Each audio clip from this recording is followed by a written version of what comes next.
All right, good afternoon, everybody. Welcome to the Richmond Times-Dispatch. Welcome to the 62nd Public Square. Just as I suspected, nobody interested in this topic.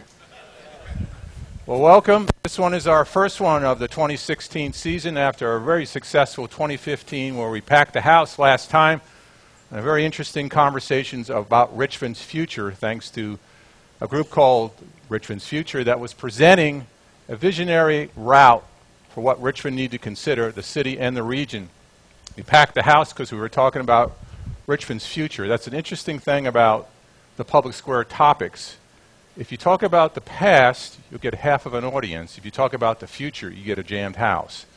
So in looking at 2016, we said, what are one of the topics that we want to get out in front on, given the importance of the 2016 year? Well, we were rejected by the Republican presidential and the Democratic presidential candidates to host one of their debates. Quite frankly, we didn't have enough room for the candidates to be in on one side. So our next best was to go local and think global, and that's why we're here with today's topic. What do you want in the next mayor? Let me ask a question. How many have been to a public square before? Thank you very much. We've had 62 of them.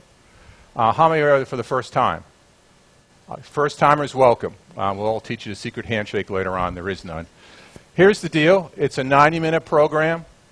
We've had all sorts of public squares in the past where we've had subject matter experts. We've had original data being presented. We've had panel conversations. We've had debates. Since we're at the beginning of the long process of electing Richmond's next mayor, we went back to our traditional format, you being the audience, the content, the providers, and the comments. There's no subject matter experts up here, although I'll introduce one who will help with a background. There's no panel conversation. We're devoting the entire 90 minutes to hearing you out about what you think will be important in selecting the next mayor. In today's Times-Dispatch on page B8, there was a questionnaire. It's sort of a mock job description. Now, the job description of a mayor has its legal documents and has its aspirations. And our conversation today is to talk about what we can change and what we can't change, but we're really after aspirations for this next candidate, which we think is going to be a very important time. The first question I want to ask is length of time you've lived in Richmond. Now, I might have phrased that a little differently because it sounds like a prison sentence, length of time you've lived in Richmond. But I'm just curious because we hear Richmond is changing, and in the last public square we saw demographics that really fundamentally will present a different Richmond in the year 2030. So out of curiosity, how many people are new to Richmond, been here less than a year? Wow. Can I have a mic? Can I borrow that mic for a second? New to Richmond. I have to unmute it. Where are you? Just going to tell me why you're here. I've lived in Virginia for a long time, but Richmond has really become one of those places where you can have fun. There's great food scene here. There's breweries are starting up. There's a lot of business, so there's opportunity. Okay, good. One more, a new person. Other side of the other. I'm sorry. People are saying right here, and you're right here. New. Why are you here? My husband and I moved here just about a year ago from D.C. We have family in the area as well as the food scene. So we actually moved for Well, good. Well, let me formally welcome you. Here's the Richmond welcome. Here's the Richmond welcome. Okay, let me go to the other gamut. Native. Somebody born here. Okay, why are you here? Good afternoon. I'm here primarily because I've always been interested in Richmond civic life, his engagement, particularly in terms of the new millennium, and hopefully from, that you mentioned, the future vision. I'd like to be a part of seeing that happen. Okay, good. So, in case you didn't get a welcome, here. Thank you, sir. Okay. One more native. Somebody in native while you're here. Okay. Uh-oh. Uh-oh. I knew I would get somebody who's... Why are you here? I knew it. I'm here because I care about Richmond. This city has given so much to me, a place to raise a family, a place to grow a business, and a place to be a part of. So that's why I'm here. Okay, all right, good. So let me do the demographics. Oh, sorry, I don't want people to talk. I don't want people to talk. So let me do the demographics. Not new, not native. Here, 1 to 5 years. Okay, 5 to 10, 10 to 20, in excess of 20. Okay, all right, good. So since 82. I can't. That's easy. The Richmond Times-Dispatch. And I married a Richmonder. How about that? Oh, this will be a rough crowd. Okay.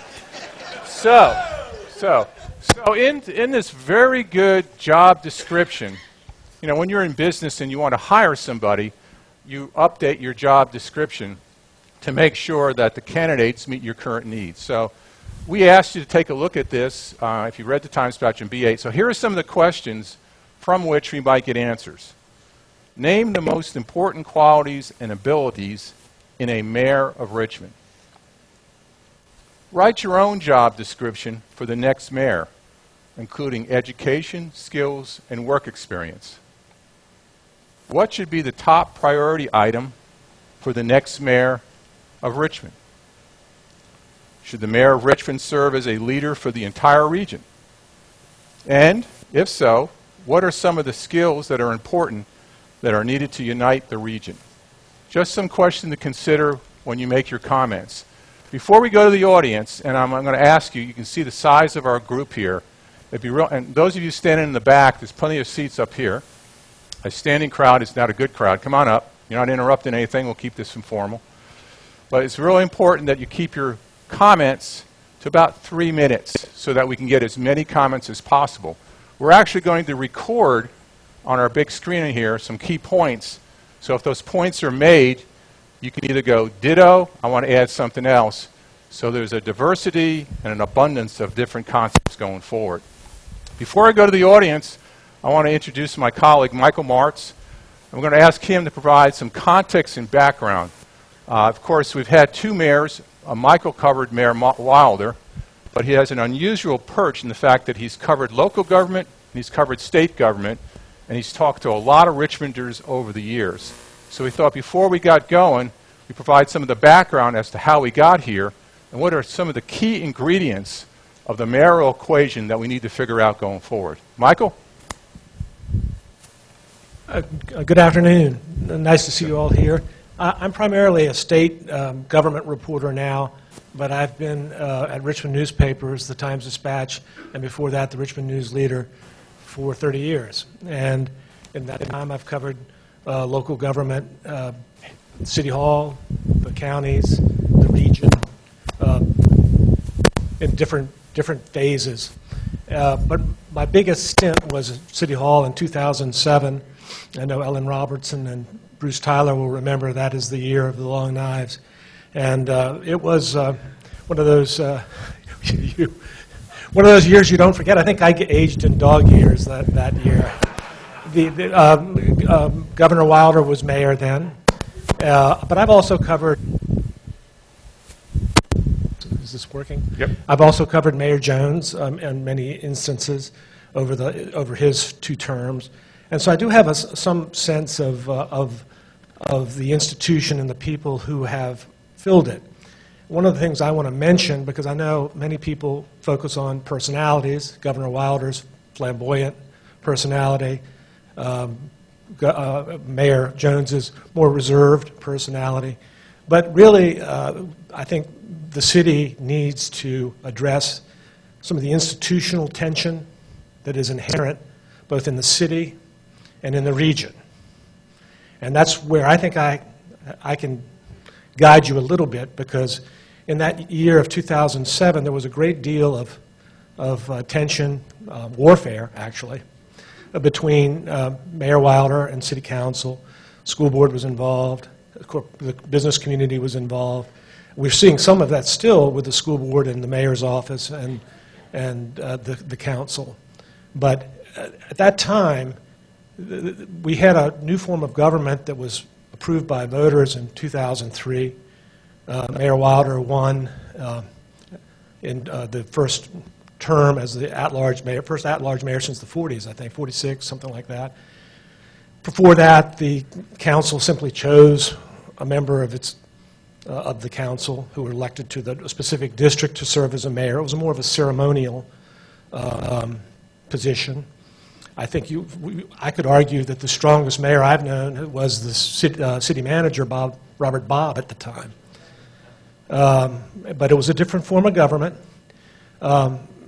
And no one has accused Doug Wilder of being weak. He had a very strong vision for what the government, the mayor's office should be, and the balance of power. But I think it's always important to remember that these are institutions. And just as I covered state government, where you have a governor and his administration, the executive branch, you have a bicameral legislature, as well as a judiciary. And there's inherent checks and balances. And I think that Richmond is still struggling, and the next mayor will have, and the next council, and the next school board will have to deal with all of these issues because they're still unsettled. There were 2 lawsuits filed against the Mayor Wilder in the year I was covering in 2007. One involved his assertion of the power to hire and fire council employees, with a few exceptions. That was in response to the council challenging his choice for the chief administrative officer, which is his one hire. John Meeser, let me know if I miss any of this. And then there was the famous attempted eviction of the school board in August of 2007, which was stayed by a circuit court judge and reversed ultimately. And that was over an ordinance the council had passed that the mayor declined to enforce. And so both of those suits went to circuit court, and the judge, Margaret Spencer, I think she's no longer on the bench, she ruled against the mayor. But he appealed them, and ultimately the new mayor, Dwight Jones, chose not to continue the appeals, and there was a reason for that. The council and the mayor have spent more than $1 million in taxpayer money to hire outside lawyers to litigate both of those suits. And the reason was the city attorney, who's hired and fired by the council but still reports to the mayor and the administration, was an impossible position. That's why Norman Sales moved to Goochland. And I think he was a city attorney at the time. Right, Ellen? And so I was looking through some old stories I wrote, and there was one about one of the Spencer's ruling against the mayor on the school board lease. And Scott Oostdike, who's was a lawyer at McGuire Woods, which was Mayor Wilder's law firm, he said that he wanted these issues to be resolved by the Virginia Supreme Court. And he said, "It's never been tested what the powers of the mayor are under the charter." And it still hasn't been tested because it never made it to the Supreme Court. So when you talk about what kind of person you want in this job, then you also need to think about what kind of powers the mayor should have versus the council should have versus the school board. Who does the city attorney represent? It's a big issue, and Governor Wilder has raised it. The council knows it's a big issue, and certainly the city attorney knows it's a big issue. So that would be my suggestion: is don't be so focused on personality that you forget that the structure of government in Richmond is still evolving, and it should be evolving to your wishes, not necessarily the wishes of those in power. That would be my opinion. I know I'm not supposed to have any. So, that's my main message to you. And there's one secondary message that I think that you need to consider when you talk about who you want to be mayor. And Tom alluded to it. The mayor of Richmond only serves Richmond, has to be elected by the majority of 5 of the 9 districts as a voting rights protection. So just getting the popular vote's not enough. But the Richmond also, I've spent a lot of time covering regional government. I've covered the RMA and the fights over the ballpark and the fights over the reconfiguration of the RMA and regional transportation. These are issues that I think Richmond area's legislators at the General Assembly are looking for more guidance from the city and the counties about. And I think you'll find that the new mayor is going to have to prove himself or herself within the region. You're going to have a new county administrator in Chesterfield. You have a young new county manager in Henrico. You have Rue Harris in Hanover. You have the outlying suburbs like Powhatan asserting themselves. So these are questions that I would suggest to you are important for the citizens of Richmond to consider when they're evaluating the people who want to be your next mayor. Thanks. Thank you, Michael. Appreciate that. All right, so we got a good setup, and we're going to go now to the audience. Try to keep your comments to 3 minutes, and I'm going to go clockwise for the first part of it. I'm going to try to get somebody over here, somebody over here, somebody over here, and somebody over here, so people don't wear out their arms. Let's start with the first question, if we can. If you want to go to a different question, you're fine, but as a moderator, I'll try to get things going. Name the most important qualities and abilities in a mayor of Richmond. Yep, first one over here. And you're the drill. Here's the drill. Stand up. All right. Hand you mic. Say your name, give me green card. Fair enough. And the green card is important because we try to make sure, since this is on the record, we get accuracy and identification. Welcome. Thank you. My name's Evan Feynman. I moved to Richmond. I lived here a couple of years, and I was in D.C., and now I've come back. I love the city. I care about it a lot. It really won me over. I'd never sort of growing up. I'm from Lynchburg originally. Growing up, I didn't plan on living in Richmond, and it sort of grabbed me, and now I'm here. It seems to me that there's really 2 things the next mayor needs to have in his or her skill set. One is the ability to navigate complex, interlocking institutions, right? We are the seat of the state government. We can't forget that. We have a complicated and evolving city government structure that's changing, like Michael was just talking about. But then secondarily, the mayor's got to be able to live in and inspire the sorts of things that are leading growth in the city, and that means speaking to young people's issues, speaking to the number of people that we need to move out of poverty, really understanding the attraction of the new food, culture, and art scene that we've got. And I think all of that's important, and that's a hard gap to bridge. But I think there's a few people who've talked about running who could do it, and I'm excited to see how it evolves. Great way to start off. Where's Bob Rander? Bob Rander, anybody in this section? Okay, back over there. And I'll start heading over here. Hi, I'm Lynn McAteer. I've been in the city for about 39 years now. I'm originally from Philly, so I am an urban person, love the streets, love all the ins and outs of what the urban environment has to offer us. I think as we're looking at the next mayor, it's a huge challenge because we are looking at somebody that has a very complex skill set, as the gentleman said.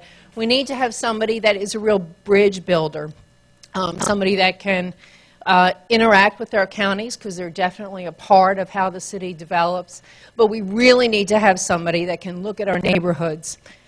We have incredible diversity, good diversity and then some bad diversity, I think. And there's great disparities. And we can't lose that focus on those of us that have less wealth, that have less access to opportunity. So while that seems like kind of a pie in the sky and somebody that can walk on water, I do think that they are the characteristics that we have to look at for our future representative. Thank you. I'm just curious on buzzword diversity. What's a good diversity and what's a bad diversity? Well, I think diversity comes in all types of shapes and color and economic diversity, but there is also, with that, can also come great disparity. And I think that's been a focus of a number of different forums and articles that have been written about the city. And that disparity is also being shown in our surrounding counties, too. I think traditionally we've looked at issues of disparity and poverty as just a city issue, and that is no longer the case. So those issues really blend in around the region, so I think that's one reason why our mayor needs to be able to talk about those issues in a very honest way with the county leadership. You can't ignore those things. Okay. No, appreciate that elaboration. I might add one caveat. If you're a candidate for mayor, no stump speeches here, please. Thank you very much. Because I don't know who you are, because some are official and some aren't. Okay. This area, anybody want to talk? And okay, go over here. Right here. Good afternoon. Greta Harris. I've been here in Richmond since 1992. And I think there are 2 or 3 things that I'm looking for in our next mayor. One, someone who is a visionary about what we as a community together can become. It's more aspirational, but it is an inspired vision of possibilities that includes all Richmonders in the city and in the region. 2, I'm looking for someone who acknowledges and really understands the value of a talented and seasoned administrator, and that's not necessarily the role of the mayor, but of the CAO, and to work in partnership, very close partnership with the CAO, who takes the day-to-day operations of the city, and we have priorities, and they support the CAO in getting that work done. And then they work on building bridges and relationships at the local and regional level.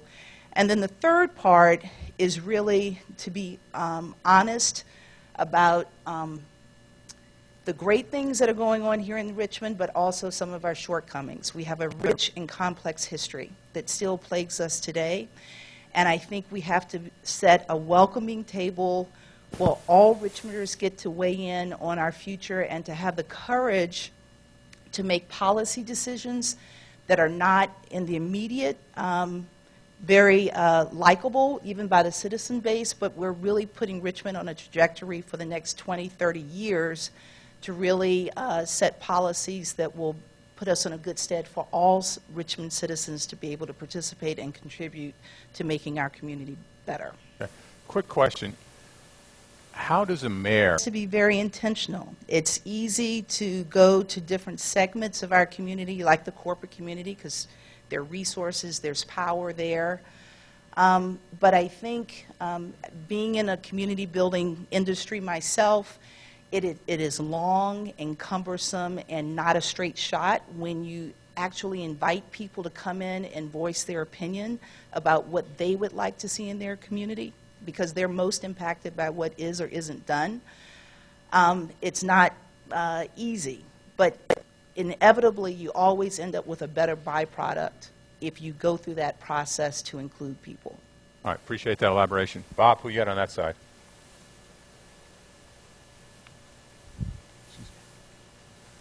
Then we'll go over here.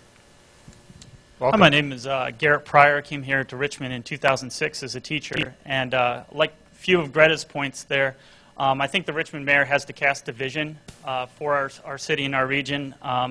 If that vision could be something, I'd like to see education as our top economic development and civil rights priority, that neighborhoods are the building blocks for our city, and that relationships are essential to change.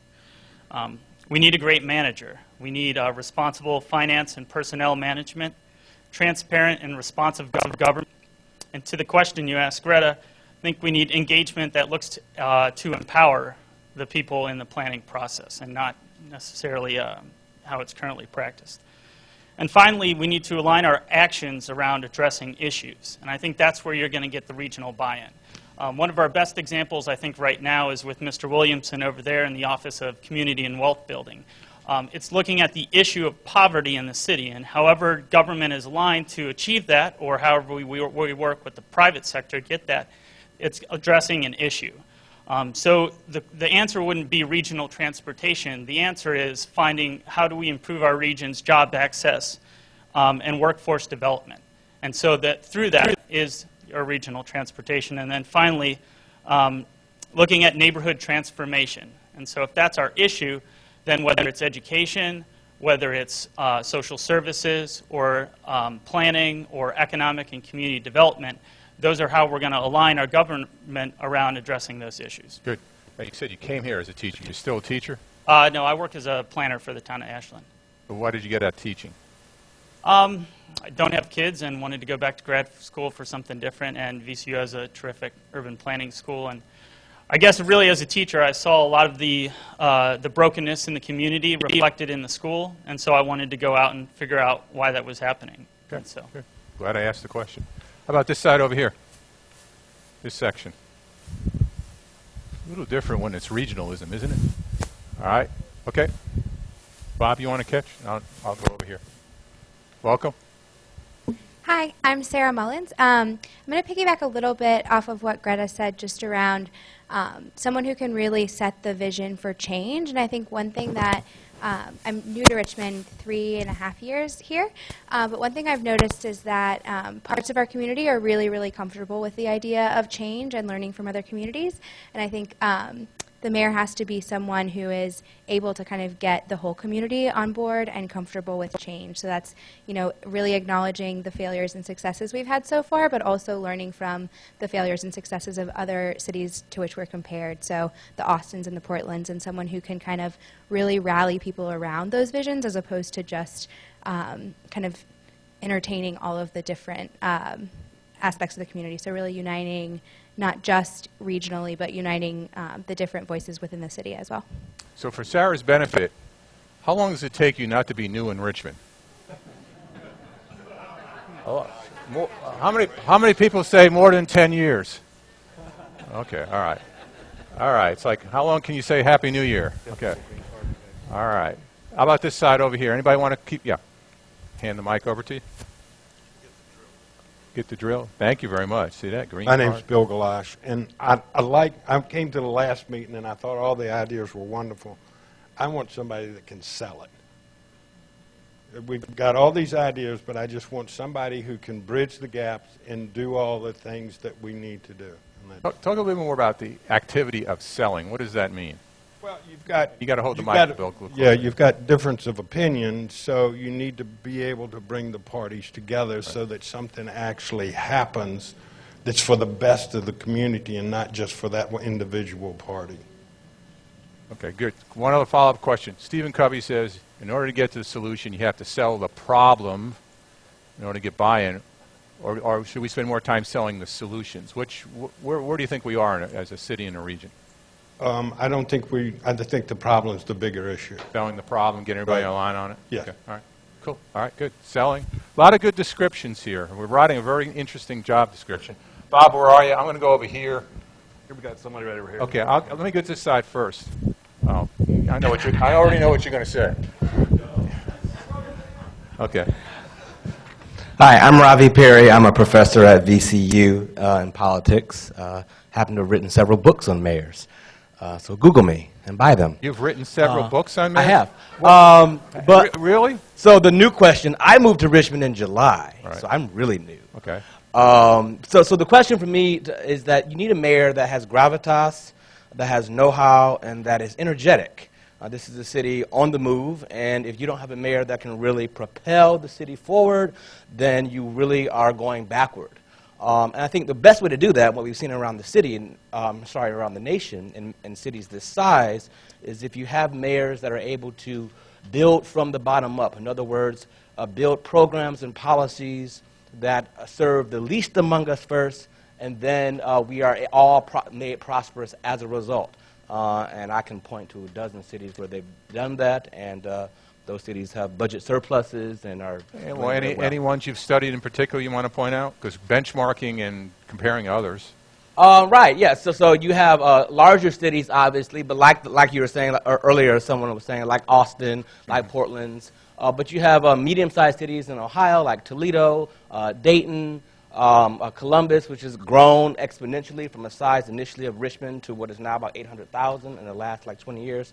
So so there's a lot of possibility here in Richmond, and I'm excited to be a new resident. Do you think right now, on the cusp of the election coming up, what should other cities learn? What can other cities learn about Richmond?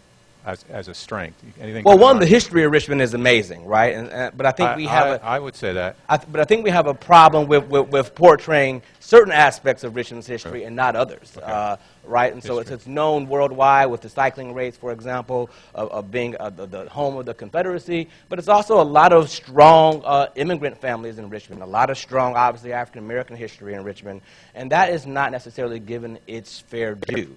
Any city that is on the move highlights all the great aspects of the city of Richmond in every single neighborhood in every corner. And one more, and then we'll go over here.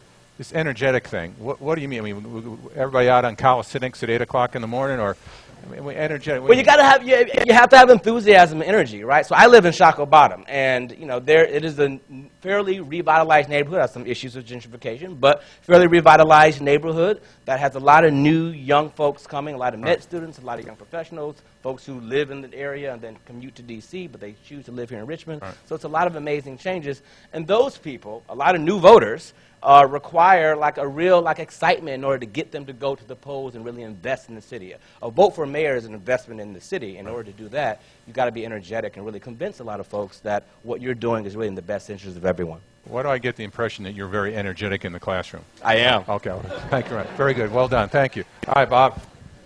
So I'm very new to the city, but I think I got you beat. I moved here in August, but I've lived across the state. I've worked with many local governments.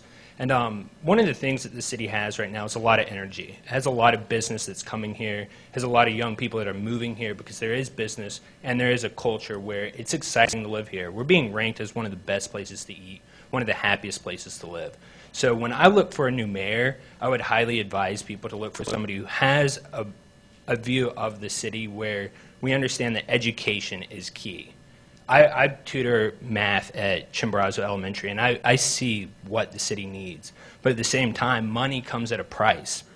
So instead of necessarily raising taxes, we need to think of what are other ways we can generate revenue. So I think we need an accountable leader who can prove that they have in the past, managed budgets and helped expand the city in terms of business. I think it really revolves around what we can do in terms of expanding both of those aspects and really tackling some of the challenges that we have. I think we need to take this energy and definitely move it forward. So, quick question from your perspective. In mentoring young children, if you were to tell the next mayor one thing you want him or her to change, what would it be, from your perspective in that classroom? Community involvement. I don't mean to throw or, be negative, but the more we have, the better it is.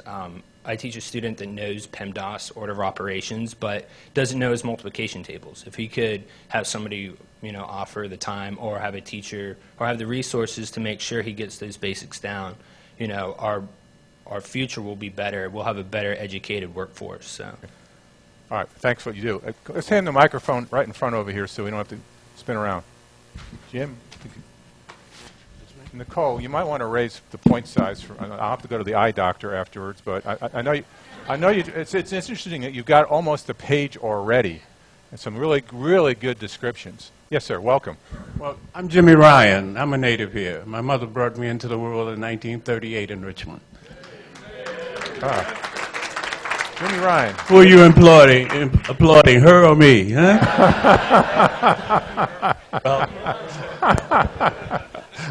As an urchin on the streets in Richmond, I'm going to make her proud, okay?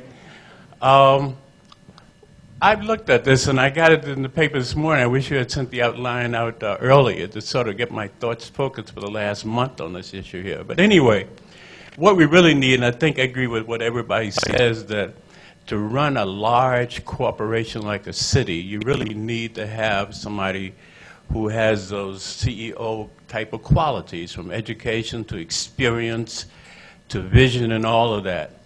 The gentleman said in the back about something about how do we sell this, and I have that sort of concern as we are I'm among people who look like are well educated, and that's what has made Richmond a very enlightened cosmopolitan, and we need someone to carry it on. But how do we sell this to the public? Because we don't sit down to interview the CEO prospect. We just come to various neighborhood meetings and make a speech. And that makes me think that it's the charisma and that American Idol type of syndrome that's going around and among the constituency here.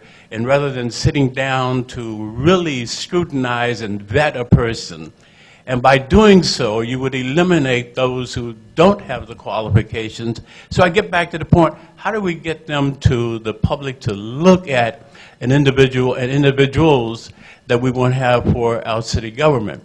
The other thing I'd like to say is about the kind of background I like, experience I like to see in a leader is that old-fashioned word of statesmanship. And statesmanship is far from being provincial, simply for the city and the boundaries here.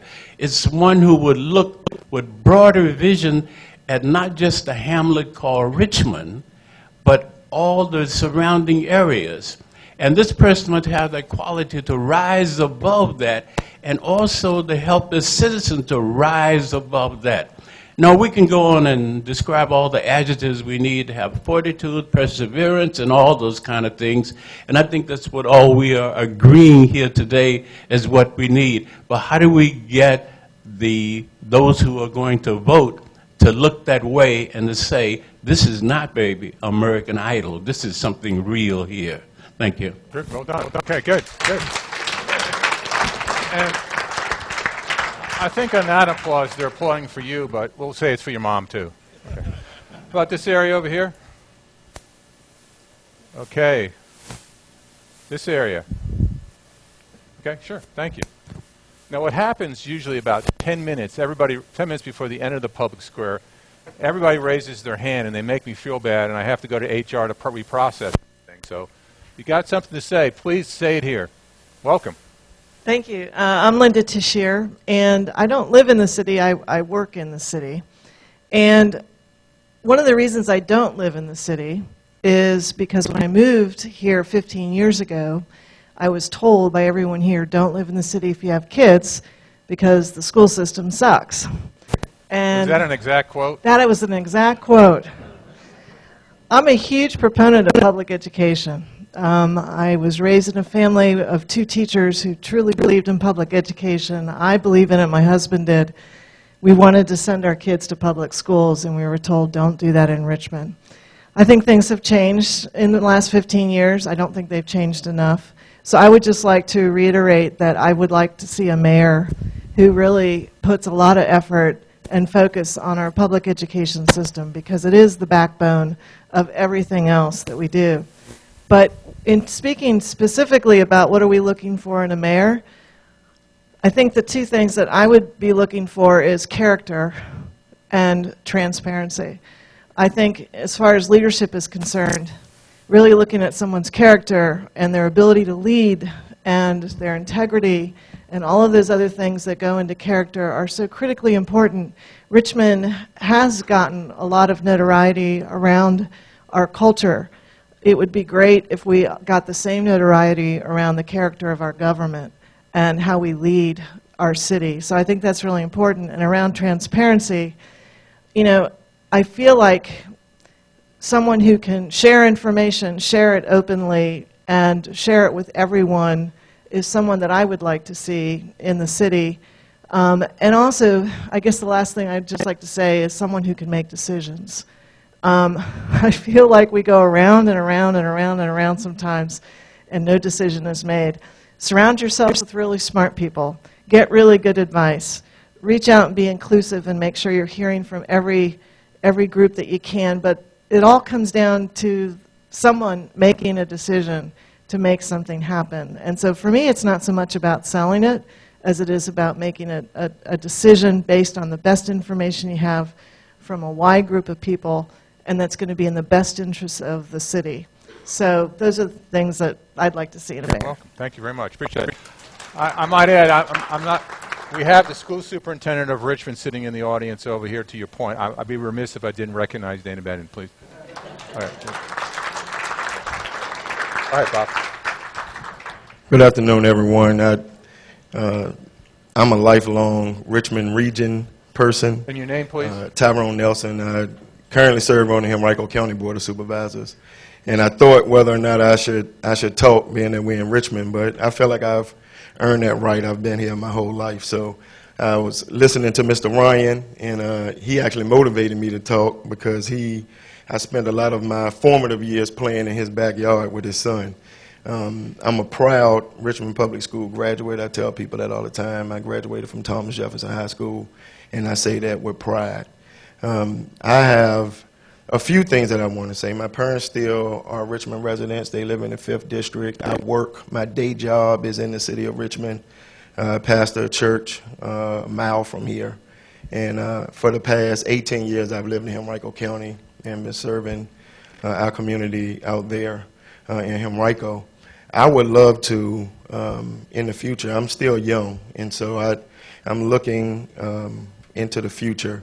I would love for our next mayor and mayors to come to embrace a spirit of regionalism beyond the level that we are now. And when I say the level that we are now, I mean we do some things together which we don't get credit for. Our police departments work together. We do some other regional things that impact through social services, etc. But to think out of the box, as Henrico County changes and continues to evolve into what it will be in the future, Richmond will evolve into what it will be in the future. There are opportunities that I see that we could work together as it relates to education and some other areas. And so I'm looking forward to whoever our next mayor being one who can work together with us, and we work with our new mayor. When people come to this area, they don't just think Henrico or Chesterfield or Richmond. They think Richmond as the tagline with 1 million people that also includes Hanover. They don't look at our little divided villages that we have created over the years. And so hopefully as we continue to evolve, I'm looking for us as local governments, local school systems to be able to work together as well. So aren't you chair this year? Yes. When's your term up? December. Would you go on the record as inviting the next mayor to meet with you in November after the election to start the process? Yes. All right, we're on the record. Okay. Got a lot over here. Here you go. Thank you. I think we would be remiss if we didn't give credit and recognition to the Richmond Times-Dispatch, because what has happened in these 61 forums has been a major contribution to the community. And I would say to the next mayor that he should do something similar on a monthly basis like we have here. My three, Glenwood Burley, I've been living here in Richmond 50 years and I worked in the city for 25. 3 quick points. The new mayor needs to abandon the concept of planning, politics, and procrastination. Nothing wrong with planning if it's productive. Nothing wrong with politics if it's on the table. There's nothing wrong with procrastination if you need to wait to get something done better. That all end results in nothing as I see it today. That needs changing. The new mayor needs to show his character by being humble and receptive, to whereby when he's elected and before he takes office, he makes appointments with Henrico, Chesterfield, and Hanover county managers, and he sits down and says, what advice do you have for me to lead Richmond? And number 3, the new mayor needs to be essential to establish a credibility to every citizen in this community, adjoining jurisdictions, that he can lead, accomplish, and get objectives met, and be proud to lead us, and we'd be proud of who that person is. Thank you. Okay, good. Bob, how about over here? Go ahead. Then we'll go to you, Bob. Good afternoon. My name is Omar Kenyatta, and as I said earlier, I've lived in Richmond all of my life, born here in the city of Richmond, graduated Richmond Public High Schools. One of the things I'd like to say, if you allow me a moment, is the historical context in regards to civic and political life, specifically as it relates to the African American community. every time I visit the city council chambers, I constantly look at the wall that has an identification of all of the mayors and what year they were actually inaugurated into mayorship. Unfortunately, the city of Richmond, when you look at 1872, I believe, 1772, I believe, when the city was first incorporated, it was only until 1977 until there was any meaningful participation in the civic affairs of the city of Richmond in regards to the election of Henry Marsh. And I say that because that's a part of my history in regards to the dynamics, what I call the good, bad, and ugly of the Richmond civic culture as it evolved. And there has to be an acknowledgement of that, because what it has done is put two different dimensions in regards to this perception of what civic life means. One sector is the defending of social justice and issues. The other sector is the conceptualization of progressive move, evolution, so forth and so on. So my point is, I think we have to take in the context, historical context of how we got here to get a clear assessment as to how we move forward. Not necessarily that we would reach the benefit, but more important, our children, our grandchildren, and their children as we move towards a future vision. One of the things, I'm getting to that point now, sir. One of the things in terms of that is obviously the mayor person should definitely have convening authority. That is actually to convene, that someone said earlier about this kind of session that can speak to constituencies, not necessarily in Richmond, but throughout the region about his or her future. The other aspect is a redefinition of the role of the corporate community in regards, what does it mean to be a urban corporate citizenry as it relates to an investment, particularly social investment, that will bring about issues of quality of life for all the citizens in the metropolitan area.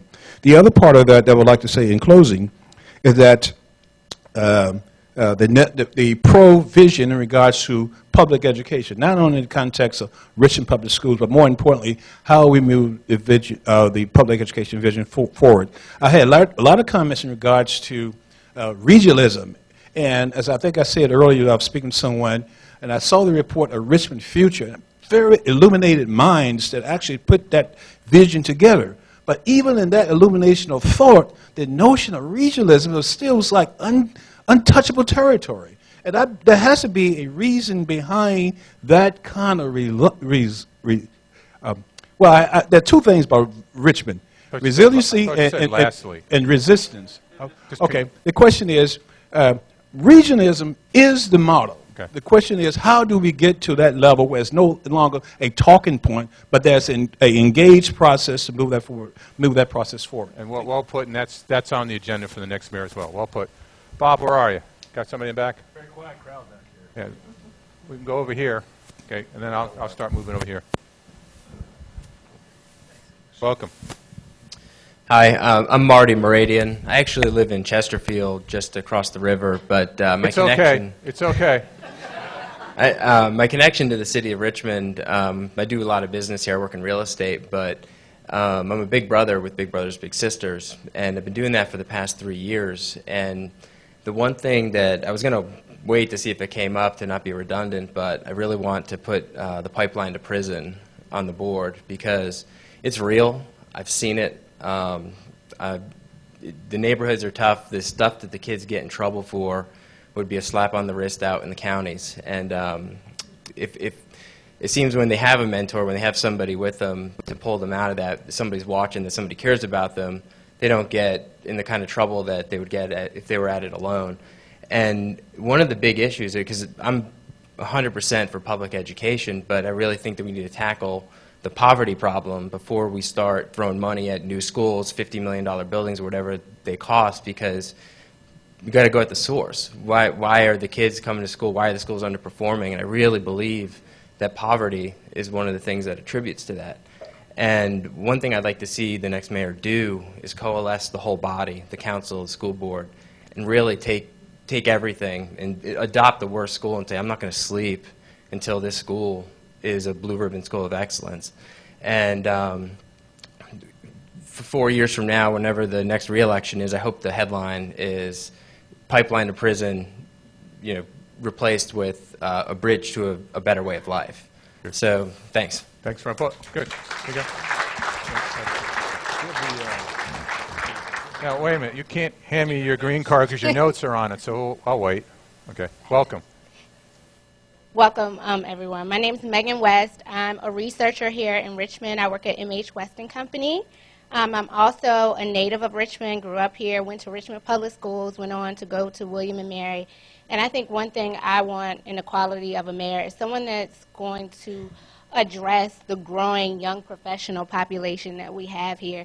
It's really concerning to me that as a native, I see a lot of young professionals who come here, especially to the East End, and as they grow their family, they migrate and move because they're worried about the school system as their children transition to the 4th, the 5th, the 6th, and the 7th, and go up. And we're losing great teachers and great young professionals because of this.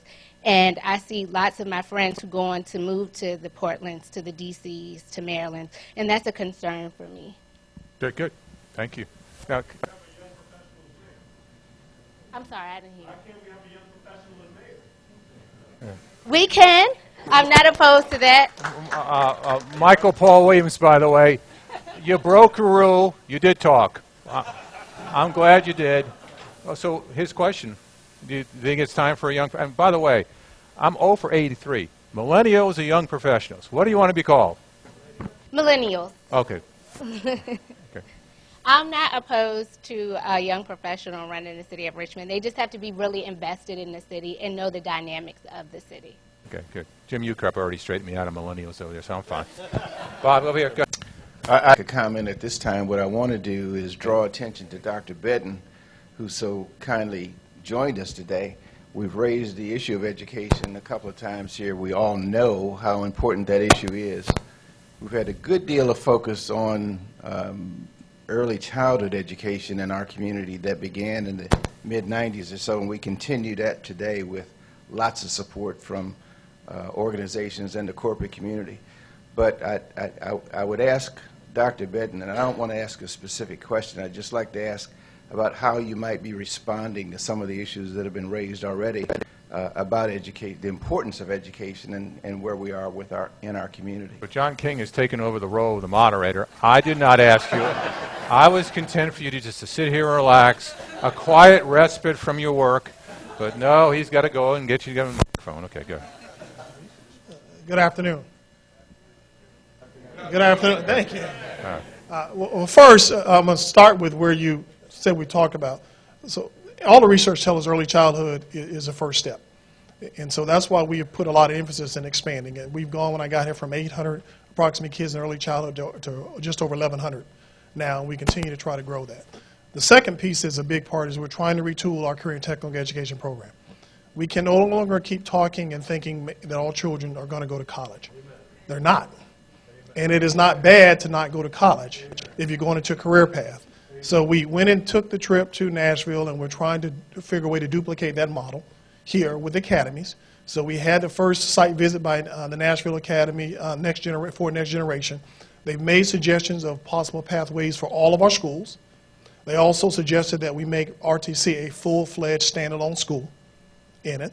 So we're working with partners like the Nashville model to try to produce funds and revenue beyond just tax base to try to create the retooling of our programs. But I'm going to get to who said it. And I was late here because I was on the phone with the state. The poverty issue. We're being overrun still, and I will tell you in MLK, you put a nice building there, but nothing changed outside of it. And we're not making headway. And as you heard, they still lost accreditation. We tried to get in front of it. I knew it was coming before it was announced. That's why we did a reconstitution, trying to stave it off and show draconian, aggressive measures to make change. So we've changed 3 principals. We've changed half the staff. What's the common denominator that hasn't changed? And it's not, yeah, those things, but it's about, someone said, the outside of what's coming in. I can't fix that by myself. And by the way, the building that it feeds is Armstrong. That whole corridor, the Fairfield Court, all of that is feeding through, and it becomes more challenging because while we've had a little bit of success with the East End elementary schools, remember, you take all of those now challenges and saturate them into one middle school and then one high school, and we're not equipped to overcome that. So the schools are a product of the community. So until we address, I think, the biggest comment of all of the challenges that exist outside for our families that we're serving and aggressively pursue addressing the poverty issue, we're still going to be spinning our wheels quite often with regards to success in certain schools. And there has to be equity of opportunity that's not driven by your zip code. That's still a challenge. And someone said they're a newcomer. Well, I can claim it too. I've only been here 2 years. And I would say 18 months on the job because the first 6 months was just crisis after crisis after crisis. So we're working on CTE. We're still working on early childhood, okay? And we're trying to expand our advanced program. So it's a combination of it. But it all takes resources. But we're still digging ourselves out of a hole. Deferred effort and deferred maintenance only gets higher. The cost is only rising. So we need to address some issues now that will eventually actually save us money in the long run. Good. Thank you. Appreciate it. We've got about 30 minutes left, and another topic to kind of frame the conversations are priorities for the mayor. Go over there. Anybody for Bob on that side? Behind you, Bob. Hi, I'm from Charlottesville, but I brought my green card.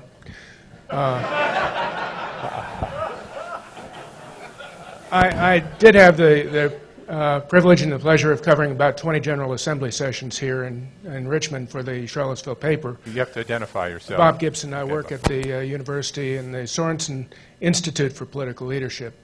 I think it would be helpful if the new mayor was someone who was positive and aspirational and a unifier, someone who could find common ground, because we have a system that is both dysfunctional and there's a diffusion of power. It's dysfunctional because we have power centers that don't cooperate with each other. We have school boards that don't get along with city councils that don't get along with mayors that don't get along with general assemblies. And now, Bob, are you talking general or in Richmond specific? Well, it's a general problem in local governments across the Commonwealth. I don't think Richmond is as dysfunctional as Portsmouth right now, for example. But that's not a good measure. Are we supposed to feel good about that, Bob? No. I think there are opportunities for finding common ground, and that means through the region. It was encouraging to hear the chairman of the Henrico Supervisors, because that's the kind of regional cooperation that needs to be gained in Richmond and throughout the region. We have a diffusion of responsibilities, so no one is responsible. We have federal government funding, we have state government funding, we have city funding, we have a school board that doesn't have funding unless the city council gives it to it. So we have to have a mayor who can, with a positive aspirational attempt to find common ground, bring groups together to find what they have in common. Okay, good. All right, thank you. Over here. Welcome. Hello, I'm Melissa Davis-Taylor, and like I said earlier, I've lived in Richmond just over the past year. I was actually born in Hampton. I did my undergraduate at UVA, so I've had a lot of connection to Virginia, but I've lived up and down the East Coast. And I love what I'm starting to hear from some people in the room, because this question has been a challenge to me about the mayor. We didn't get in the situation that we're in because of just the mayor. And all of those qualities that we have put up on the board, the leadership, transparency, we need that from everyone in government, whether it's city council, whether it's school board, everyone that it touches. And we aren't going to get out of it until we have a mayor with the courage to ensure those are the kind of people that are on his or her team. And honestly, just in terms of a vision, I hope we one day get to a place where we do not have to introduce ourselves by I'm from Henrico, and I was worried about talking. I'm from Chesterfield. This is all one Richmond. When I got here, I met a gentleman I hadn't met before. He asked me my district. I was like, I live in Richmond. So I just hope that we can find a mayor that can bring people together, get us above the labels, and ensure that their team, you know, a CEO is not the answer for a company to change culture. It starts from the top, but it must trickle down through the entire organization. And that's what I hope for Richmond and our elections in November. Good. Well put. Thank you. Okay. Thanks. Bob, over here. I think they're all on that side of the room. No, there's some on your side over there, Bob. You got to give the cameraman on each cameraman people. There you go. That's all right. Thank you. Hey y'all, my name is Eva Colin. I live in Richmond. I've been here for almost 6 years. I started my career as a high school teacher in West Philadelphia, and I currently work for a national organization that does research around policy and best practices in community organizing in education for strong public education from pre-K to 12. And I think from this, to kind of synthesize what a lot of folks are saying, I think it's critical that our next mayor view economic development not purely as the development of Richmond as a place, of its buildings, of its activities for tourism, but as development of us as a people. And I think that that definitely includes education, which is clearly my pet issue, but also wellness, transit so that we can get to jobs, development of our people for jobs, and thinking just holistically about our community as humans.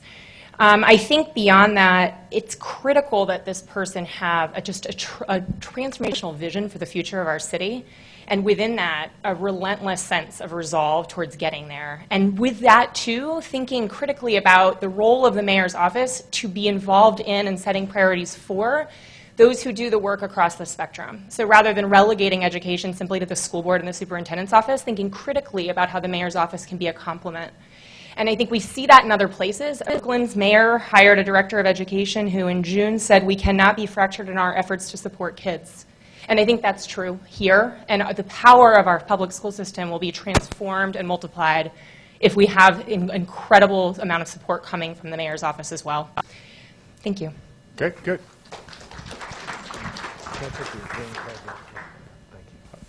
I hope you're not disappointed because we didn't serve lunch.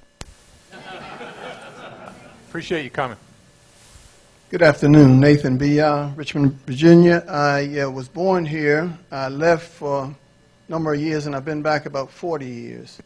Actually, for the first 2, I told people I was born at St. Mary's Hospital. And the guy who was working with me told me, he says, no, I think that was St. Philip's. And he was right. But anyway, there's some statistics about this city that's troubling. Within miles apart, there's people who are at the higher end of the life expectancy, and a couple miles away, there's a community that's at the lowest end. There's a community a few miles away that's at the higher end for the country in economics, and another community that's at the lower end. I want a mayor, and I want a city council, and I want a community that's willing to bridge those gaps and be agreeable to do what needs to be done to have that happen. Thank you. Thank you. Well put. Bob? I'll start going this way. Hi, good afternoon. My name is Emily Griffey, and I live in the city of Richmond. I just wanted to sort of speak to us as voters of the next mayor. And I've heard a lot here today about the importance of education and the entrenched poverty in our community. I know that 40% of the kids in the city of Richmond live in poverty, and that number's been about the same for the last 40 years. That's a deep problem, and that's a very entrenched problem. And I want us to be able to say, as voters, it's okay if our next mayor has one priority, and that education and children and families are the top priority. So I want us to be able to say, if you have one thing that you can do, what are you going to do for Richmond's children and families? And for us to all hear that answer and to expect that answer of our next mayor, too. Thank you.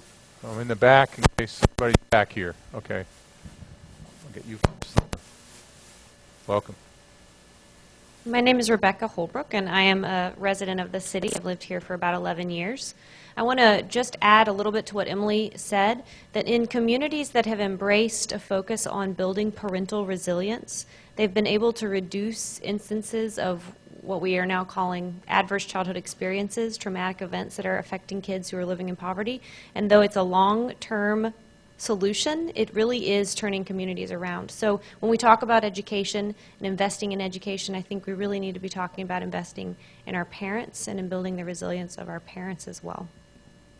Thank you. Thank you. We're up to 35 attributes. Good luck to the next mayor. Okay. I'm sure I can reach you over there. Okay. Can y'all pass this? Go over there first. Could you pass that gentleman behind you? Okay. Okay. Thank you. I'll give it back to you. All right. My name is Charles McFarland. I'm a resident of Richmond. I've been here about 30 years, live, work, and develop in the city. And I'd just like to make a comment. There are a lot of very good priorities that have been mentioned, but I would suggest that the most important priority is that before we can fix what's broken with our outside issues, we need to fix what's broken inside. And so the first 4 priorities that I would mention is we need a well-run, well-managed executive government. We need efficient provision of government services on all levels, and we need effective communication of goals and priorities, and we need open, honest, and transparent government. And without that as a starting point, we can't fix the schools, we can't fix other issues. We have to fix government first, and we need a leader who can lead as an executive and who has experience and who's been successful at leading, and it should not be a stepping stone to a higher office. Thank you. Charles, one quick question. Yeah. As you get applause for the rally of fixed government, that's a broad reference to fixed government. Is it broken in your minds, and I'm using your word, not my word, to the point where it would take more than one term to fix it?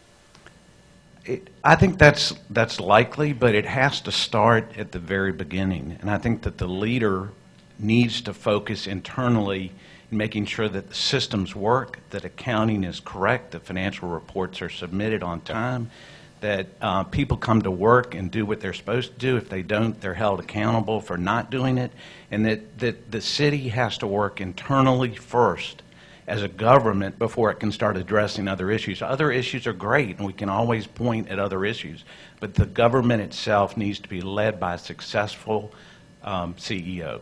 One other quick question, since I always go in my house, you got a problem, give me a solution. Give me one strength amid the problems you would strengthen even more. Say that. Can you say that again? You focus on the problems and you use the word fixed a lot. I'm just curious, is there an inherent strength already that should be stronger and not be left aside by fixing the problems? It's something that's already works, something that's already a strength in the current situation. Can you think of one? Okay, there's my answer. Well, I think that, Chris Beschler is a good leader of the department that he headed, and when he was temporary CAO, he was hired away by the state. And for those who don't know who Chris is? Chris Beschler was the deputy CAO. He was also director of Public Works for a while. Okay. Excuse me? Public Utilities. Okay. Yeah. But he's now director of Department of General Services for the state of Virginia, so he was hired away. But he was a good example of hiring a good person and putting him in a position. Thank you for the extra. I've got Earl Bradley back here from Henrico. I only know that because you gave me the card first. Yes, sir. I think that what I'm going to say leads into the conversation. Going to lead into the conversation that y'all had, because Richmond Times-Dispatch has reported on the audit reports of the city. So we are addressing the internal control structure.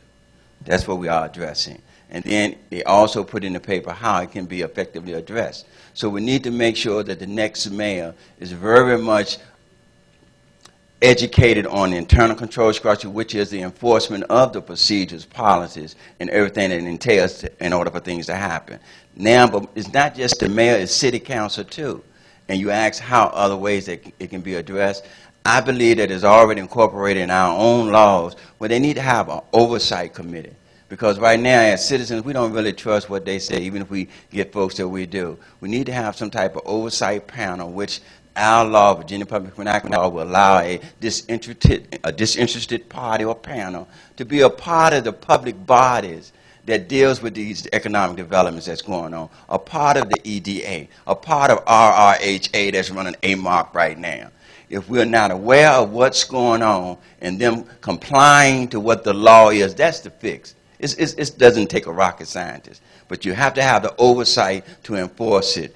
Governor Terry McAuliffe responded to the disparity study with the micro businesses.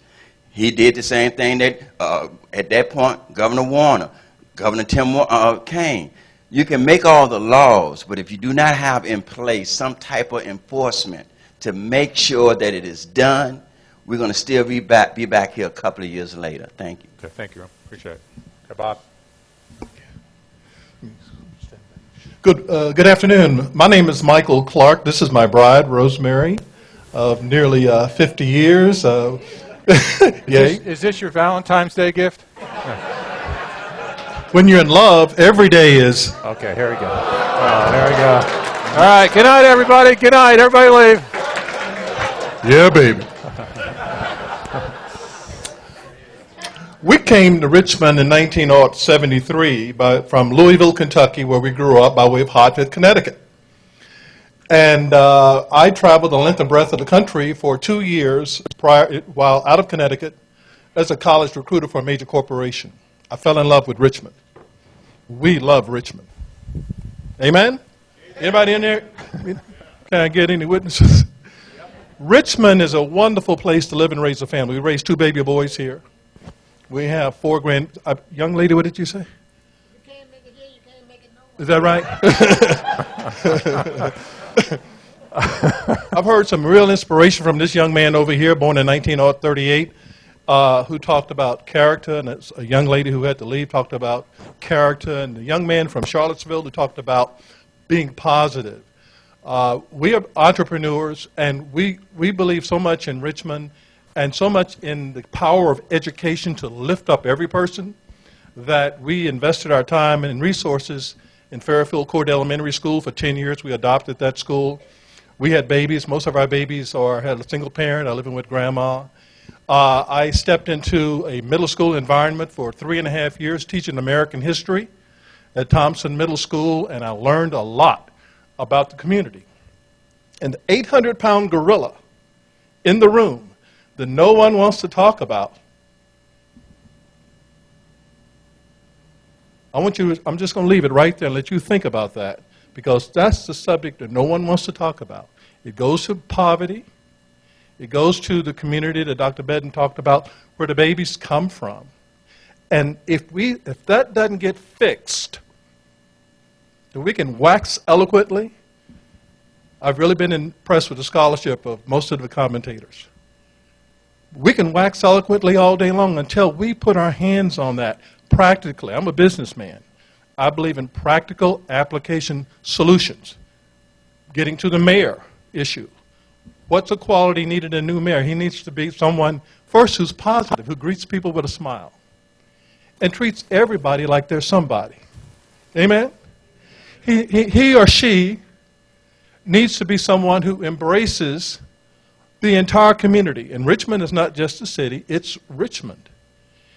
He or she needs to be someone who can be a cheerleader, like the young man from VCU who's all fired up over there, full of energy. Energetic. Energetic. Yeah. A cheerleader, because we've got something to sell. Richmond needs to be a city, and the mayor is the chief cheerleader who says, no, you don't want to move out of the city. We had a neighbor 2 doors away who moved because their babies are fixing to go to school. Fixing is Carolinian for getting ready to. We need a cheerleader in the mayor's office and a city council who says, no, the Richmond Public Schools are the best place for your babies to be. They're going to get the best nurturing. It's an attitude, and it has to be sold assertively, intentionally. So we need somebody who can have talented people around them to get the finances done. We're all expected to balance our books at home. Why not expect the city? The state has to do it. Amen? So the city needs to be able to put a clean, excellent financial document in front of whoever is looking for it. Okay? That's all. Thank you very much. Okay. I'm going to cut you to 1 minute. You probably are the most quoted person in the public square. I'll give you 1 minute since you sat up front. That's discrimination. I should get equal time, man. That's moderation. Takes me that long to say my name. Okay. I'm John Schenholzer. I'm born here, Richmond Memorial Hospital. Okay. I grew up here. Went to schools here, did real well till I moved out to Henrico. Got addicted to drugs in Henrico. Which brings me to the first thing about the mayor. They need to be able to pass a drug test. And they need to take an alcohol test before they vote on anything, too. And I'm serious about that. I know how this stuff works. But they got to quit serving the special interest groups. They must serve the citizens and the constituency. They got to do what's right for the people, not the special interest groups. And I have a keen eye on a special area that I'm a really good expert on. Why is the city council spending $6,000 to arrest an opiate addict in Walmart when they can spend $600? The answer is because that's how they pay back the special interest group. So the mayor, the new mayor, whoever he or she is, if you address the simple solution for addiction in our communities, you will free up a ton of money for education, for development, for all the other needs. So the root of all evil begins with addiction. I've been in recovery for almost 34 years. I know the solution. I need access to the next mayor. He should meet, or she, meet with me monthly. I will tell you where you're going wrong and where you need to turn. Filling up the calendar. My time up? Yes, sir. Hey, I brought my sheet in, laminated. Okay, we are collecting these after. All right, good. I'm a good student. You There's my green laminated the card. sheet? I did it all, man. I followed directions. We laminated the sheet. I'm good. Thank you. Okay, very much. Very good. Thank you, John. Yeah. Where's Bob? Got somebody back? Yes, sir. And we seriously, we're collecting, if you filled out a sheet, we're collecting them afterwards as part of the reporting here. Al Simmons, City Al, of Richmond. Why don't you join me and turn around to the audience? Oh, sure. Yeah, so they Excuse can see me. you. Yeah. I think everybody's made great points and so many good qualities. I want a mayor who's on fire about poverty, just totally on fire. I want him every day to go into a housing community that's poor. I want him to go into courts where poor people are being manhandled by the system. I want him to see what it's like for young people who are trying to escape this. I want every day for them to meet to an unempowered minority person, and I want it to be on the news that night. I want him to be there, or she to be there, so that we can begin, which is where we're at, the inequity that we live in. Thank you. I appreciate that. Thank you. Bob? I'm going to get you because Bob didn't get you. So. My name is Lawson Wajay Surya. I live and worship and work and educate my kids in the city and have for 12 years. Three really quick things. I affirm lots of things that have been said, so three just somewhat new. One of them is a repeat. In terms of character, I'm looking for humility.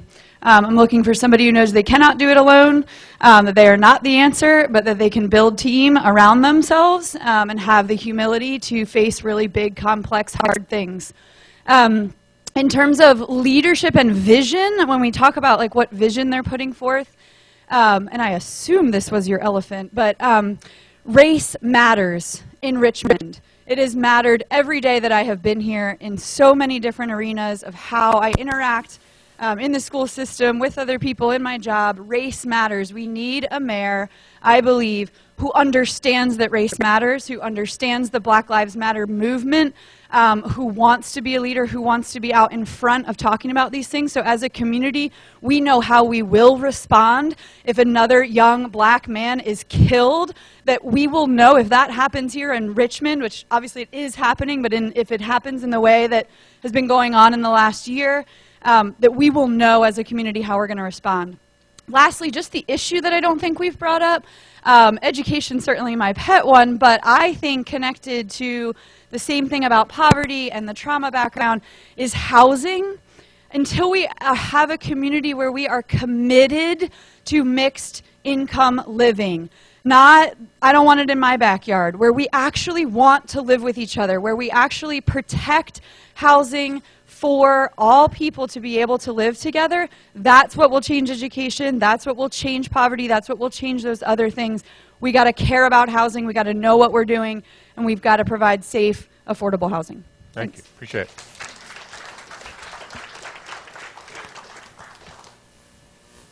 Are you running? Running? No, I'm standing still. Okay. Right now. Sorry, I'll help you to But, straighten you it. know. Welcome. You're on.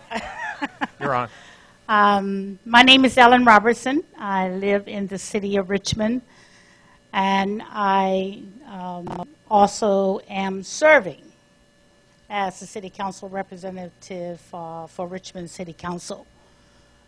And I'm grateful for the Richmond Times-Dispatch for having these forums, and I do think, and I agree with almost everything that has been said as to what we should look for in the next mayor. So you have an interesting angle. I have a very interesting angle. As the oldest veteran person serving on Richmond City Council, I have had the great experience of coming on City Council 1 year before we went to the new form of government. And I want to go back to where we started off as it relates to institutional structure. And I think it's extremely important that we take the time to pay attention to what that institutional structure is. We put a new government in place in the city of Richmond. We are the only government in the region that has an at-large elected official. We are the only government in this region that a public forum of this nature is held where the region is invited to tell us what a Richmond elected official should be about and not be about. We recently had elections for our surrounding counties. We have not had the opportunity to tell our regional partners, is your agenda about regionalism as well? And can we hold elected officials throughout the region responsible, in an accountable, responsible way? The challenge and the burden that we place on the city as the capital of the state of Virginia is extreme. I had the good fortune of serving with Governor, Mayor Wilder, and with Mr. Jones. And I will tell you the tracks that this government in the city of Richmond operate on, our charter has not been fixed for the new government. And until we do, we're going to have problems trying to make sure that each component of the government is working effectively together. We do not have the right tracks for the government to deliver everything, and I agree with everything that's been said. We want to have a stable staff that is excellent and have great skills and long-term stability, like we compare ourselves to the surrounding counties. But we have a system of government that in 4 years the mayor is up for re-election. In 8 years, you can't serve anymore. So don't compare us to other states that the mayor can serve for 30 years plus, where they tell you in the first 8 years or 10 years, man, that we mess up. But I built on those experiences and got it right. So we got to fix our charter. We also need an elected, accountable regional partner of our government to exist. We have been trying to do regionalism for a long, long time. But we do not have an elected accountability structure in place where we can achieve those objectives. Based on the interest in the region of telling us what to select in our mayor, I think we're ready for that. And I would like to see the next mayor push that agenda and make that a reality. Poverty in the city of Richmond exceeds 27%. We have done something that is unique for this country in Richmond. And all of the lack of revenue that we are limited and restricted to because the state decided that we could not annex any more land. We are landlocked, and our ability to raise revenue is limited to the square footage of land that we have. Now, are we doing a great job? No, there are a lot of neighborhoods that we're talking about. But our economic development strategy still is focused on downtown and not on our neighborhoods. We got vacant parcels of land with nothing on them generating revenue. Yes, we need to increase that so we can get revenue. Final point. But The key thing is we are investing in poverty. We don't have the revenue to invest in education like we need to. And if we don't make that decision to do that as a top priority, the problems that we have, it's not going to be just today. They're going to be for generations to come. And yes, we do have to have those top priorities. And we do need a mayor that is willing to go to the state and to the region. But we need a government that allows us the opportunity to put accountability structures in place so that we can be successful in achieving the goals that we want. Thank you. There's time for two more comments. This might be a topic we'll come back to. Yes. Good afternoon. Danny Plogger, Henrico resident, failed Henrico politician. It's okay. And, you know, I came down to this area from Northern Virginia. I'm a native Northern Virginian for VCU and absolutely fell in love with the region and decided to stay here.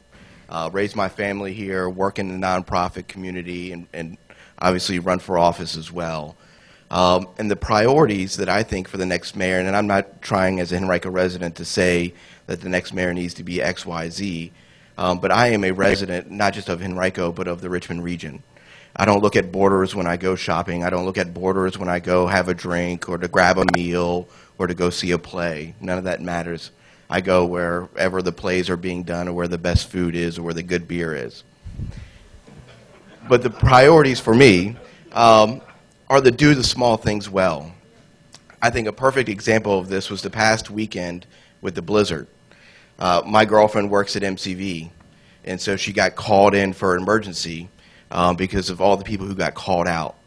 And so I had to drive her down the middle of Broad Street in the middle of a blizzard to get her to work.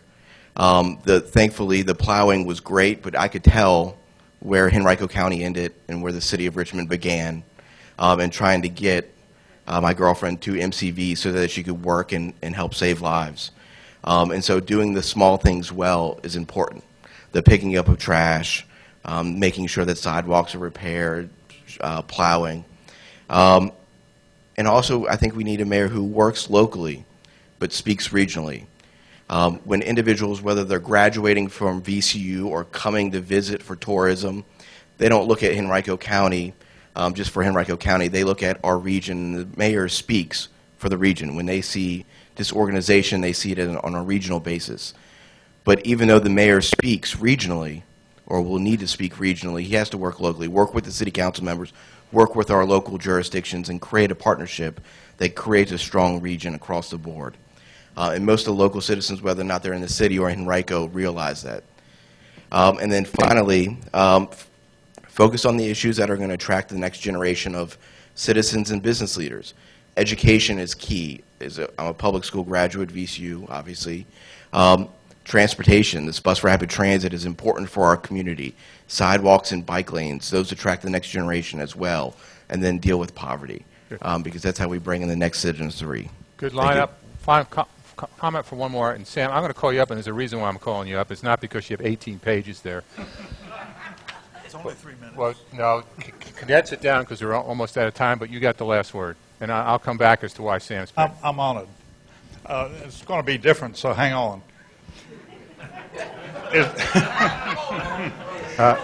Wait a minute. It's so exciting that the Times-Dispatch has finally taken a realistic look at the running of the city government. Thank you. Richmond city government is the single most inhibiting problem of the city, separating it from the truly great place that it could be. Many voters seem to have forgotten their basic civics. There are 3 branches of government: executive, legislative, and judicial. Locally, city council is the legislative branch. They are essentially philosophers, except for approving the budget. They should simply write the laws and then go home. The executive is where the rubber meets the road. The executive makes real the laws written by the legislative. Without these laws, the executive would have nothing to do. Now, today there's been a lot of high-flown rhetoric about a mayor with a vision for the city. Even the mayor believes the rhetoric. The notion of a visionary mayor is so misleading to the proper functioning of the city. Okay, we're running out of time. That's all you want? Yeah, that's all I want, but just give me the one major point you want to make about an aspiration for the next mayor. Just one. Wait a minute, this is good. Visions be damned. The government's job is to regulate, not develop. Leave the vision to the developers, but let them risk their own money, not my tax dollars. And please, no more preachers. All right, okay. Thank you. All right, thank you.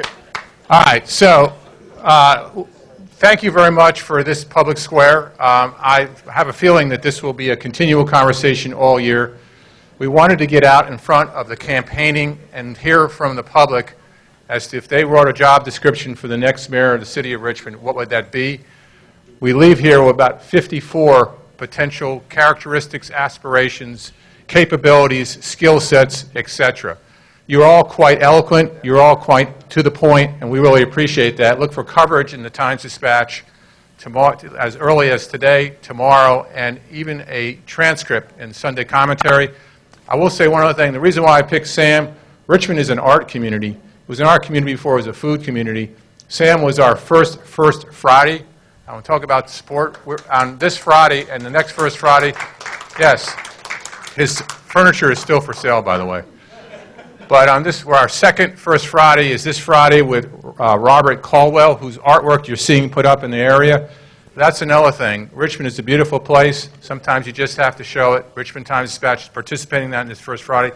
Please support the artists. Support your politicians. Support your civil servants. Support your servant leaders. Support your city. Support your region. Support your newspaper. And thank you very much for participating in the 62nd Public Square.